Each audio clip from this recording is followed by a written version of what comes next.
Take a moment to review all the icons and their meaning, as these may be displayed in the device list.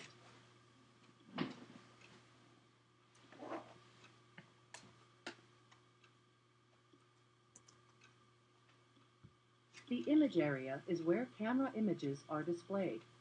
Select the desired layout from the display bar. Place individual cameras in the image area by double-clicking a camera icon in the device list, or by dragging the camera icon from the device list and dropping it into an image window.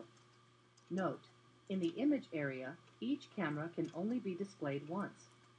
Click the drop-down or up arrow to reduce or enlarge the size of the image area.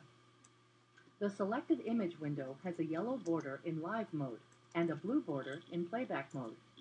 Each image window has the camera image, a title bar with information and buttons about the image, and a zoom function. The title bar contains an icon describing the type of camera and the name of the camera. There is a speaker icon for cameras with associated audio. A running man icon displays the motion which is already pre-configured in the camera's view. This will only be displayed if the camera's sensor technology has been activated in configuration. There are also buttons for enlarging, minimizing, and deselecting the image.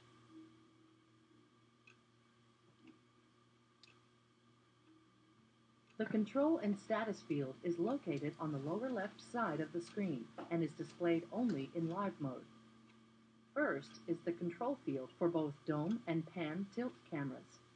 The control field will not be active until a dome camera or pan tilt camera is displayed in the selected image window.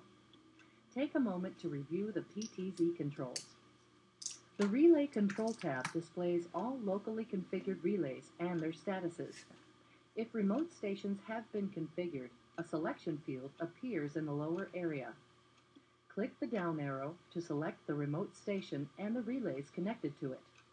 To activate or deactivate the relay, right-click and select the Activate and Deactivate command. The Alarm Input tab displays all locally configured alarm inputs and their statuses. To view the status of alarm inputs from the remote station, click the down arrow to select the remote station. Alarm simulation inputs can be manually activated and deactivated by double-clicking or right-clicking. When the Instant Playback tab is selected, recorded images from the selected camera are played back, along with live images.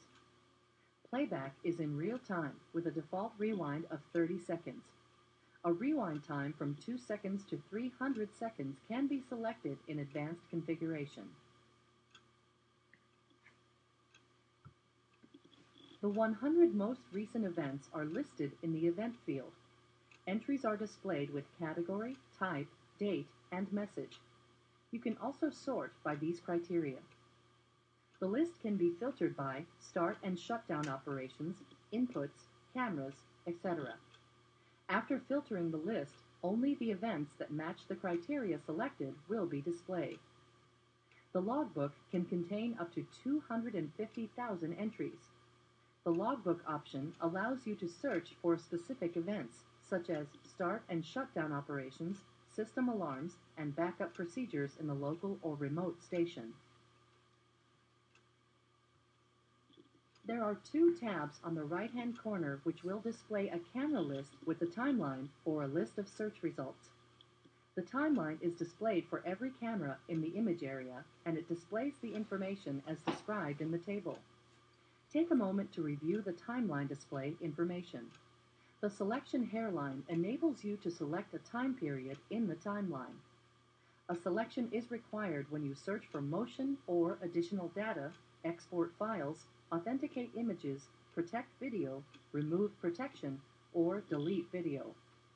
Move the mouse cursor to the top anchor of the hairline and drag it to the required time. Move the mouse cursor to the bottom anchor of the hairline in either direction, and by grabbing the handle, drag it to select the time period. You can set 4 different measuring units for the timeline: 1 month, 1 day, 4 hours, or 15 minutes. Click the down arrow and select the measuring unit. Use the right and left arrow keys to navigate forward and backward on the timeline.